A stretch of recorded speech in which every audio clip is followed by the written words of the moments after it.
Hello everyone. सो आपने previous chapters में देखा था कि उसमें जो इंट्रोडक्शन पार्ट था सेल का, the fundamental unit of life, उसको दिया था, हल्का फुल्का ही दिया था, जिसमें कि is like Robert Hooke is discovered the cells in year 1665 and many scientific name or the scientist who also given the discoveries of many things like the animalcules and the viruses, many more. So आज जो है कि हम लोग इस जो prokaryotic cells हैं और यूकैरियोटिक सेल्स हैं, what is the differences between eukaryotic and prokaryotic cells, उसको एक्सप्लेन करेंगे, जो कि बेसिक चीज है इसकी, इस चैप्टर की। और अगर आप इसको प्रोकैरियोट्स और यूकैरियोट में डिफरेंट करना सीख जाएंगे तो आपको और चीजों में बहुत इजली आसानी हो जाएगी। So the first one is the prokaryotic cells.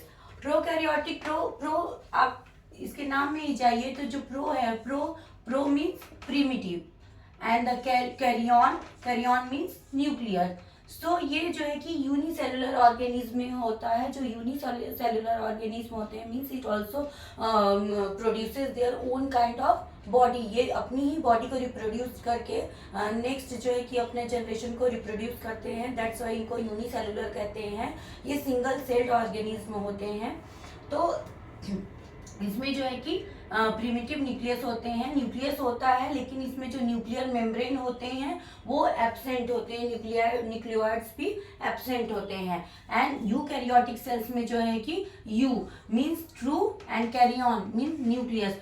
सो एक ट्रू न्यूक्लियस प्रेजेंट होता है और इसमें न्यूक्लियर मेम्ब्रेन हो गया, न्यूक्लियोइड्स हो गया, ये सारे ही प्रेजेंट होते हैं। और ये क्या होता है, ये मल्टी सेलुलर ऑर्गेनिज्म में होता है। तो फर्स्ट तो आपका ये पॉइंट हो जाएगा बेसिक पॉइंट में। एंड द सेकेंड क्या हो जाएगा, it is also present in unicellular organism. Okay, and second point that side is also multicellular organism। Multi cells means जो है कि ये अपने ही सेल से और ढेर सारे बेबीज को रिप्रोड्यूस करते हैं। मल्टी सेलुलर में आपके बहुत सारे आ गए जिसको कि हम बाद में एक्सप्लेन करेंगे कि यूनिसेलुलर और मल्टी सेलुलर में क्या क्या डिफरेंसेस होता है। फिलहाल जो डिफरेंसेस है वो प्रोकैरियोट और यूकैरियोट में है। सो यूनिसेलुलर में आपका एक एग्जांपल दे देती हूँ, लाइक बैक्टीरिया। ओके, और ब्लू ग्रीन जो एल्गा में होता है वो भी आपका इसी में आ जाता है। अब आप बैक्टीरिया का एग्जांपल लेके चलो, मल्टी सेलुलर में तो बहुत सारी चीजें आ जाती हैं। देन इसमें जो है कि आपका आ जाएगा जो भी जो मेम्ब्रेन बाउंड ऑर्गेनेल्स होते हैं वो सारे इसमें एब्सेंट होते हैं। So all membrane bound, next है आपका all membrane bound organelles are absent। It means आपको पता ही होगा जो ऑर्गेनेल बाउंड जो मेम्ब्रेन बाउंड ऑर्गेनेल्स होते हैं उसमें आपके क्या आते हैं, एंडोप्लाज्मिक रेटिकुलम जिसको आप शॉर्ट फॉर्म में ER भी बोलते हैं, गोल्जी कॉम्प्लेक्स और गोल्जी बॉडी, माइटोकॉन्ड्रिया,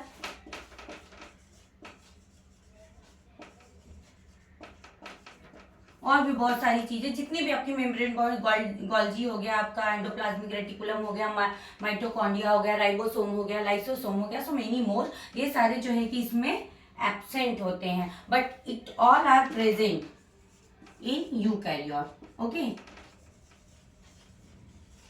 प्रेजेंट होते हैं और इसमें सारा फंक्शनिंग भी करते हैं। तो ये आपका हो गया basic differences between prokaryote and eukaryote. और ये बहुत ही इंपॉर्टेंट चीजें होती हैं, इसके 2, 3, 4 पॉइंट ही आपको याद रखने होते हैं। और जब बोर्ड एग्जाम्स में आते हैं ये 2 मार्क्स के आते हैं, बेसिकली 1 मार्क्स या 2 मार्क्स में ही आते हैं। तो आप 2-3 पॉइंट भी इसके लिख दोगे तो ये बहुत ज्यादा आपको मार्क्स प्रोवाइड करा देगा। और जब ये पूरा चैप्टर फिनिश होगा तो उसके बाद जो भी बोर्ड के इंपॉर्टेंट क्वेश्चन रहेंगे उसको मैं सॉल्व के साथ जो है कि आपको कराऊंगी, क्वेश्चन आंसर पूरे ऐसे टाइप में करवा दूंगी, क्योंकि ये सब बहुत ज्यादा ही इंपॉर्टेंट क्वेश्चंस होते हैं। जैसे कि आप 1 मार्क्स में आ गया कि who discovered cells, so easily you give the name of the Robert Hooke. और ईयर याद रखना बहुत ज़्यादा ही ज़रूरी है, क्योंकि ईयर भी पूछे जाते हैं। तो जब आप साइंटिस्ट का नाम मेंशन करोगे तो आप उसमें जो है कि ब्रैकेट में उसका ईयर भी मेंशन करना मत भूलना। उसके बाद अभी जब ये प्रोकैरियोट और यूकैरियोट आपका डिफरेंसेस आपको समझ में अच्छे से आ गया, अगर आपको नहीं भी समझ में आए तो आप कमेंट करके पूछना, मैं उसके बाद उसको और एक्सप्लेन करूंगी जिसको भी जो भी प्रॉब्लम होगी। तो ये आपका ये टॉपिक रहा। ये टॉपिक आपको कैसा लगा प्लीज कमेंट करके जरूर बताइएगा। Okay bye.